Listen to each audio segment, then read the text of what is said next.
नमस्कार, आप देख रहे हैं एसपीएन 9 न्यूज और मैं हूं आपके साथ मनीष कुमार सैनी। अजीत पवार के नेतृत्व वाली एनसीपी की रिक्त राज्यसभा की सीट पर अजीत पवार की पत्नी सुनेत्रा पवार को मौका मिल सकता है। एनसीपी के नेता प्रफुल्ल पटेल अपने 2022 के राज्यसभा चुनाव के बाद इस्तीफा देकर 2024 में फिर से राज्यसभा सांसद का पद स्वीकार किया था।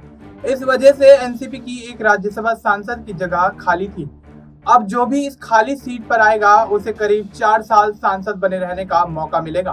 प्रफुल्ल पटेल की पहली राज्यसभा का कार्यकाल 2022 से 2028 तक था, यानी अब सुनेत्रा पवार अगर राज्यसभा जाती हैं तो वह 2028 तक सांसद रहेंगी।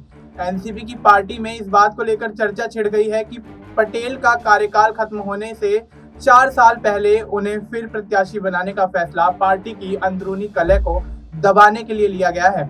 बताया जा रहा है कि अजीत पवार के बेटे पार्थ पवार और हाल ही में कांग्रेस छोड़कर एनसीपी में शामिल होने वाले वरिष्ठ नेता बाबा सिद्दीकी भी राज्यसभा की रेस में शामिल थे। अगर ऐसे समय में प्रफुल्ल पटेल का नाम आता है तो बाकी लोग शांत हो सकते हैं, लेकिन आज भी पार्थ पवार, छगन भुजबल और बाबा सिद्दीकी का नाम चर्चा में है। एनसीपी के महाराष्ट्र में 40 विधायक हैं। इसके अलावा 6 विधान परिषद सदस्य महाराष्ट्र में हैं। 3 विधायक हाल ही में संपन्न हुए अरुणाचल प्रदेश के चुनाव में जीते हैं।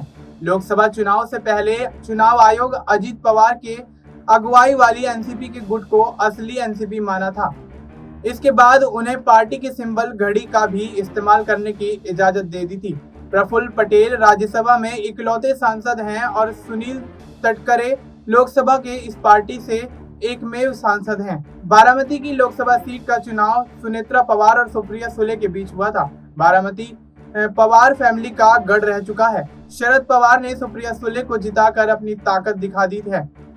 अब अजीत पवार के लिए बारामती विधानसभा जीतना बहुत अहम हो गया है, क्योंकि तोड़फोड़ की राजनीति के बाद यह पहला विधानसभा का चुनाव होगा। इसलिए सुनेत्रा को केंद्र में रखकर राज्य स्तर की सभी विकास की राजनीति कर सकते हैं। दूसरी बात यह है कि सुप्रिया सुले को आने वाले दिनों में टक्कर देने के लिए फिर एक बार सुनेत्रा को तैयार किया जा सकता है।